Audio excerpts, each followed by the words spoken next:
अल्हम्दुलिल्लाहि रब्बिल आलमीन अस्सलातु वस्सलामु अला सय्यिदिल अंबिया वल मुरसलीन अम्मा बाद फ़अऊज़ु बिल्लाहि मिनश शैतानिर रजीम बिस्मिल्लाहिर रहमानिर रहीम।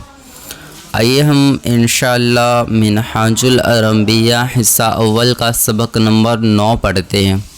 तो चलिए शुरू करते हैं। इस सबक में हम ख़ास 3 चीज़ें सीखेंगे, अहम हो सके तो आप कॉपी पर नोट कर लीजिए। एक हुआ के बारे में सीखेंगे और एक जो है वो जय्यदुन के बारे में सीखेंगे, समझेंगे, और एक जो है वो अयज़न के बारे में वही तर्जुमा हम समझेंगे, और बाकी चीज़ों का भी कुछ इसमें नए जो इस्तेमाल है उसका तर्जुमा सीखेंगे, समझेंगे। ठीक है, तो आइए हम शुरू करते हैं। सबसे पहले लिखा हुआ है अना वलदुन अंता वलदुन। तो इसके बारे में हम सबक नंबर 3 में पढ़ चुके हैं। ये सबक नंबर 3 के ही जैसा है कि अना और अंता ये हम पढ़ चुके हैं कि इसमें ज़मीर कहलाता है, बाद से इसमें ज़मीर भी इसको कहते हैं उर्दू के लिहाज से। तो अना का मतलब होता है मैं, अंता का मतलब होता है तू। तो अना वलदुन मैं लड़का हूँ, अंता वलदुन तू लड़का है। जैसा कि तस्वीर में दोनों लड़के दिख रहे हैं। ठीक है, ये दोनों गोया कि आपस में बात कर रहे हैं। तो ये दोनों हो गया, ये तो हम पढ़ चुके, समझ चुके हैं। आगे लिखा है अना कसीरुन। कसीरुन ये चूँकि पहली मर्तबा यूज़ हो रहा है इसलिए इसके नीचे लकीर खिंचा हुआ। कसीरुन का मतलब होता है पस्त कद, यानी छोटे कद का, पस्त कद।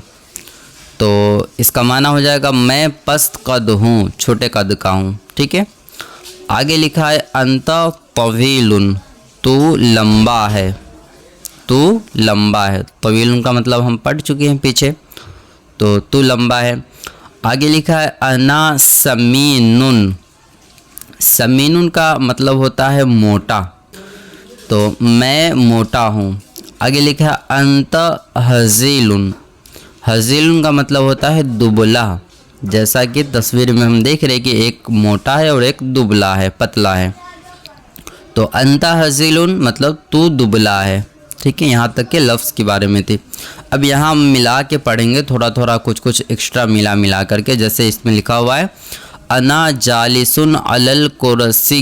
देखिए इस पर कोई हरकत नहीं है, लेकिन हमको सीन के बाद या जो आ रहा कुर्सी में या उसके नीचे हमें ज़ेर लगाना होगा।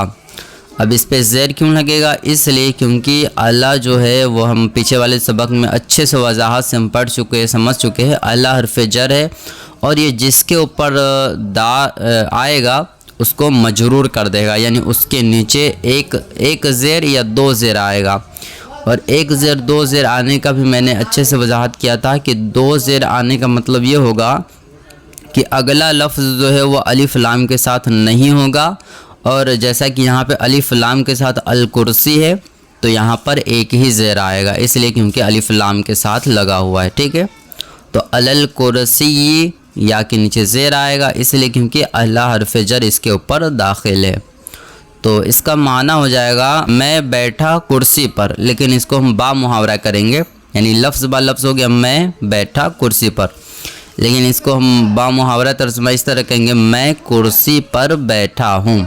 ये लफ्ज़ भी कितना अच्छा लग रहा पढ़ने समझने में। तो इसी तरह इसका तर्जुमा भी होगा कि मैं कुर्सी पर बैठा हूँ। इसके बारे में भी हमने पीछे अच्छे से समझ चुके थे कि 3 लफ्ज़ का इसी तरह किया जाएगा। अब यहाँ पे लिखा वह हुआ वाक़िफ़ुन अलल अरदी। तो वह हुआ वाव का मतलब जो है वो होता है और, गालिबन पीछे भी गुजरा था, पीछे भी हमने पढ़े थे वाव के बारे में। जैसे वल किताबु इस तरह हम पढ़े थे पीछे वाले में। तो वाव का मतलब होता है और हुआ का मतलब होता है वह, हुआ का मतलब होता है वह। अब हम बताएंगे आगे अभी कि वह ये भी होता है और जाली का ये भी होता है, लेकिन अभी हम पहले तर्जुमा पढ़ लेते फिर इसकी वजाहत आखिर में करते हैं। तो आगे लिखा वह हुआ वाक़िफ़ुन अलल अरदी, और वह वाक़िफ़ुन का मतलब होता है खड़ा, अलल अर्दी मतलब ज़मीन पर। तो इसका लफ्ज़ बा लफ्ज़ हो गया और वह खड़ा है ज़मीन पर, लेकिन हम इसको बा मुहावरा करेंगे और वह ज़मीन पर खड़ा है। ठीक है, आगे लिखा है अना मशगूलुन बिल क़िराअती, यानी मैं मशगूल हूँ बिल क़िराअती। क़िराअत का माना हमने पीछे पढ़े थे कि पढ़ना होता है, क़िराअत यानी पढ़ना, ठीक है। और यहाँ पर हम बता दें, जैसे कि मैंने पहले कहा था कि हरफ जर जो है वो 17 होता है, लेकिन इस किताब में यहाँ पर सिर्फ इस सबक में 5 यूज़ किए गए हैं। और आप देख रहे होंगे बिल क़िराअती, असल में क़िराअत में जो है वो आखिर वाला जो ता है उसमें या तो 2 पेश आएगा या सिंगल पेश आएगा, क्योंकि हरकत जो है हमेशा जो लफ्ज़ होता है वो अकेला हो तो यही 2 हालत है उसकी असल हालत 2 ही है, यानी या तो उसके ऊपर एक पेश आएगा चाहे अलिफ लाम हो या ना हो, ठीक है। अलिफ लाम होगा तो 100% है कि वो एक पेश आएगा, जबकि पीछे कोई और लफ्ज़ ना हो, ठीक है। जैसे अल्हम्दु में दाल पे 1 पेश आ रहा है ना, और उससे पहले चूँकि कोई लफ्ज़ ऐसा नहीं है जो उसको कसरा दे कुछ भी दे, तो इसलिए उस पर सिंगल पेश आएगा। तो वैसे ही या तो कोई दूसरा लफ्ज़ हो जो ख़ुद में, कभी कभी ऐसा होता है कोई लफ्ज़ जिसके अंदर उसके ऊपर सिंगल पेश ही आता है, ठीक है। लेकिन कुछ लफ्ज़ ऐसे जिस पर सिंगल पेश नहीं बल्कि बहुत ज़्यादा ऐसा लफ्ज़ है जिसके ऊपर डबल पेश आता है। जैसे हम लाजिमुन कहते हैं, किताबुन कहते हैं। अगर सीधे किताबुन बोलेंगे, तवीलुन ऊपर पढ़े, वलदुन पढ़े, तो इस तरह बहुत से ऐसे लफ्ज़ हैं जिसमें 2 पेश ही यूज़ होता है। तो असल हालत होता है 2 पेश। अब यहाँ पर देखिए हम अल-क़िराअतु, हाँ अल-क़िराअतु लिखा हुआ था लेकिन ता के नीचे ज़ेर आ गया। क्यों आया? इसलिए आया क्योंकि यहाँ पर इससे पहले बा दाखिल है और बा भी हरफ जर में शामिल है, ठीक है ना। बा भी हरफ जर में शामिल होता है, इसलिए यहाँ पर आया बिल क़िराअती। तो इसमें चूँकि बा हरफ जर आ गया इसलिए ता के नीचे ज़ेर आ रहा है, यानी असल में था अल क़िराअतु, ठीक है। अल क़िराअतु था लेकिन बा चूँकि हरफ जर है ये दाखिल हुआ। जैसे कि हम ऊपर अल्लाह पढ़ते हुए आए हैं, इससे पहले इला वगैरह, फ़ी, मिन ये सब पढ़ते हुए आए थे ना, तो वैसे यहाँ पर भी एक बा लफ्ज़ है तो ये भी हरफ जर है और इसकी वजह से यहाँ पर ता के नीचे ज़ेर आ रहा है। तो इसका माना हो जाएगा अना मशगूलन बिल क़िराअती, मैं पढ़ने में मशगूल हूँ। और आपने ये भी गौर दिए होंगे कि बा का भी माना में ही होता है, तो बा का भी माना होता में, लेकिन वो जगह के एतबार से अलग अलग यूज़ होता है, ठीक है।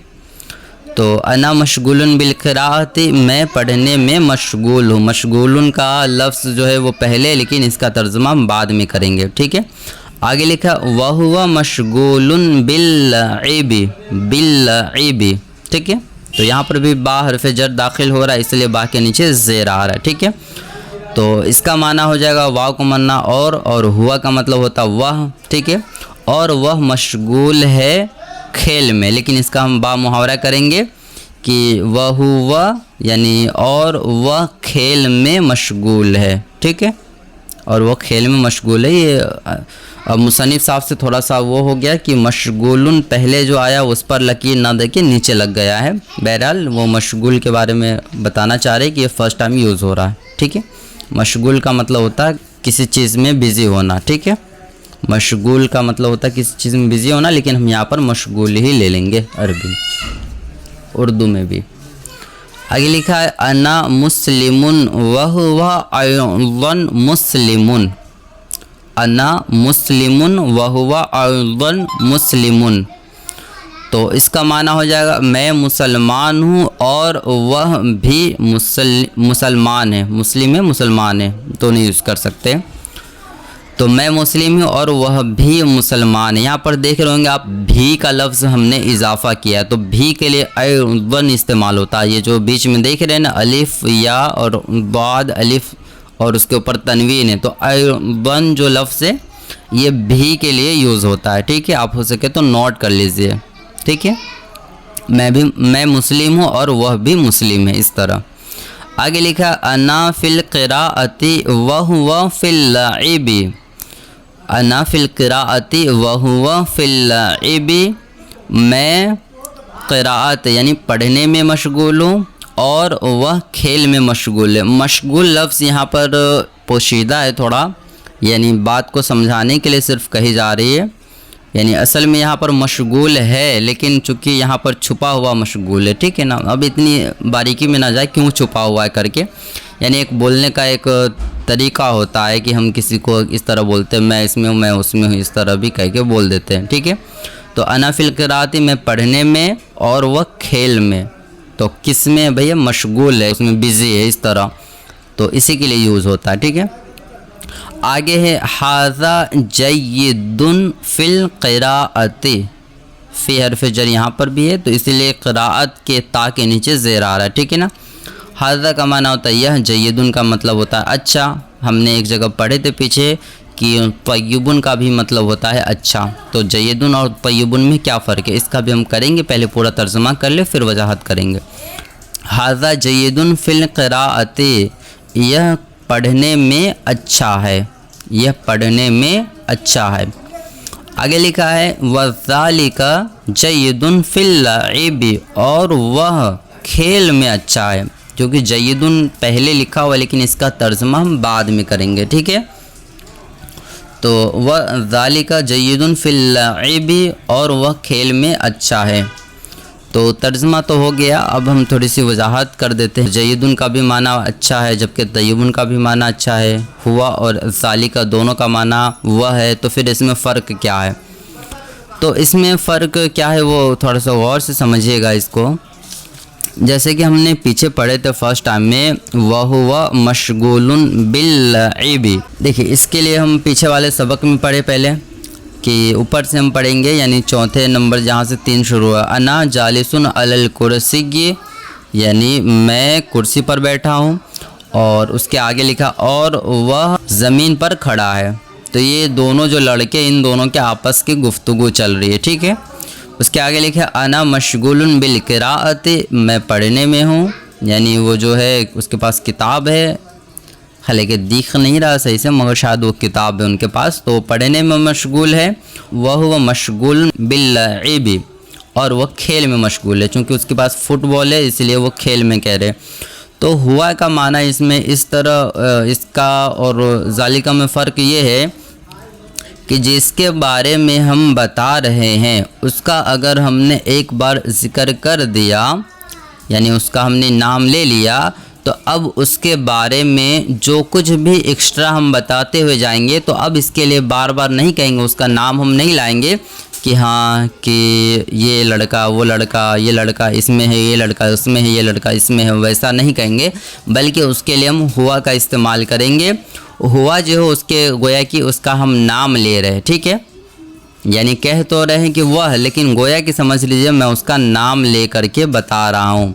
जैसे कि अना जालिसुन, मैं कुर्सी पर बैठा हूँ और वह ज़मीन पे खड़ा है। ठीक है, और किसके बारे में, तो हमने ऊपर से और पढ़ते हुए आए हैं कि अना वलदुन, मैं लड़का हूँ, अंता वलदुन, तू लड़का है, अना कसीरुन, तू पस्त कद है, अना तवीलुन, मैं लंबा हूँ, अना समीनुन, मैं मोटा हूँ, अंता हज़िलुन, तू दुबला है। ये सब इसके बारे में चल गया। तो अब इसी के बारे में चूँकि अब हमको बताना है, तो इसलिए यहाँ पर बता रहे कि मैं कुर्सी पर हूँ और वह ज़मीन पर खड़ा है। इसी तरह आगे जो लिखा हुआ है कि अना फिल क़िराअती, मैं पढ़ने में मशगूल हूँ, वह फिल लइब, और वह खेल में। तो यहाँ पर ज़ालिका इसलिए नहीं आएगा क्योंकि ज़ालिका वहाँ पर आता है जहाँ पर कोई चीज़ को हमें अब बताना है, यानी जिसका ज़िक्र अभी हमें करना है। ठीक है ना, जैसे कहते हैं हाज़ा किताबुन, हाज़ा ज़ालिका किताबुन, वह किताब है, इस तरह। तो यहाँ पर चूँकि उसका नाम वगैरह पहले से गुज़र चुका है, ज़िक्र हर चीज़ गुज़र चुका है, तो उसके बारे में और हम मज़ीद कोई चीज़ें जानकारी दे रहे हैं। ठीक है, तो उसके लिए हुआ इस्तेमाल होता है, यानी उसके बारे में मज़ीद कोई चीज़ हम बताएंगे तो उसके लिए हम हुआ इस्तेमाल करेंगे। ज़ालिका इसलिए नहीं कहेंगे क्योंकि ज़ालिका वहाँ पर यूज़ होता है जहाँ पर आगे हम उसका नाम या ज़िक्र करने वाले हैं। जैसे वह किताब है, तो किताब का लफ्ज़ चूँकि ये बाद में आ रहा है तो इसीलिए हम इसको ज़ालिका पहले ला के करते हैं कि वह किताब है। लेकिन अब जैसे हम एक किताब के ऊपर मिसाल ले लेते हैं कि जैसे पहले हमने कह दिया वह किताब है और वह बहुत अच्छी है, वह किताब है और वह बहुत अच्छी है। तो अब चूँकि शुरू में जो कह रहे हैं कि ज़ालिका किताबुन, तो इसके लिए चूँकि हम ज़ालिका लाएंगे, क्यों? क्योंकि अभी हमने उस चीज़ का नाम नहीं लिया, उसका जिक्र नहीं किया, किसके बारे में हम बात कर रहे हैं। तो अभी कहेंगे यार अभी तो नाम लिए नहीं तो हम किसके बारे में समझे, तो बस यही वजह है कि हम जिसको बारे में समझ नहीं सकते हैं, जिसके बारे में बताने के लिए, तो उसके लिए ज़ालिका लाएंगे। तो अब समझ में आएगा ज़ालिका ये किताबुन यानी वह किताब है, और उसके बाद हम कहेंगे वह हुआ जय्यदुन यानी और वह अच्छा है। तो वह हुआ जय्यदुन जो कह रहे हैं और वह अच्छा है, तो और वह अच्छा, ये वह का जो लफ्ज़ जो है वो किसके लिए यूज़ हो रहा? किताब के लिए। क्यों हो रहा? क्योंकि किताब के बारे में हम पहले जिक्र कर चुके हैं, उसके बारे में गुजर चुका है, इसीलिए यहाँ पर फिर हम दोबारा ज़ालिका नहीं ला सकते कि वह और वह अच्छा है, नहीं ला सकते, इसलिए क्योंकि उसका जिक्र पहले गुजर चुका है। यानी हमने जिसका जिक्र अभी करना बाकी है उसके लिए हम ज़ालिका इस्तेमाल करेंगे, और जिसका जिक्र गुजर चुका है, जैसे ज़ालिका किताबुन वह किताब है, तो अब हम कहेंगे वो अच्छा है, अच्छी है, वो खूबसूरत है, या वो बढ़िया है, कुछ भी कहेंगे।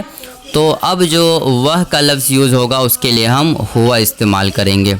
उम्मीद करता हूँ कि ये वजाहत समझ में आ गई होगी कि हुआ का लफ्ज़ वह भी इस्तेमाल होता है जब किसी चीज़ के बारे में और हमें मज़ीद कुछ बताना हो, समझाना हो, इसके लिए हमें हुआ का इस्तेमाल करेंगे। ये नहीं कहेंगे कि जैसे हमने शुरू में कहा ज़ालिका किताबुन यानी वह किताब है और वह किताब अच्छी है, वह किताब वो है। किताब अगर हम नहीं यूज़ करना चाह रहे तो हम कह देंगे वो अच्छा है, वो अच्छी है, वो बेस्ट है वगैरह। उसके लिए जो जिक्र करेंगे उसके लिए हम हुआ का इस्तेमाल करेंगे। ठीक है, अगला है जय्यदुन। तो इसकी वजाहत आसान है थोड़ा। जय्यदुन का भी मतलब होता है अच्छा, और तय्यबुन का भी मतलब होता है अच्छा। फ़र्क बस इतना ही समझ लीजिए कि जैसे हम अपने इंसानों के लिए कोई चीज़ बोलते हैं तो उसके लिए तय्यबुन यानी अना तय्यबुन यानी मैं अच्छा हूँ, तो अना जय्यदुन नहीं कह सकते, क्योंकि तय्यबुन इस्तेमाल होता है इंसानों के लिए, और जय्यदुन जो है वो किसी चीज़ सामान वगैरह सब के लिए इस्तेमाल होता है। जैसा कि यहाँ पर गुज़रा कि वह ज़ालिका जय्यदुन फिल इबी यानी और वह खेल में अच्छा है। तो खेल के लिए अच्छा लाए हैं, तो खेल के लिए हम तय्यबुन नहीं लाएंगे बल्कि जय्यदुन लाएंगे। ठीक है, उम्मीद करता हूँ कि वजाहत समझ में आ गई होगी। बाकी सब तो हो गया माशाल्लाह। अगर फिर भी कुछ समझ में ना आया हो तो आप ज़रूर इसके बारे में कमेंट कीजिए, इंशाअल्लाह आपको समझा दिया जाएगा, बता दिया जाएगा। जज़ाकल्लाहु खैरा। अस्सलामु अलैकुम व रहमतुल्लाहि व बरकातुहू।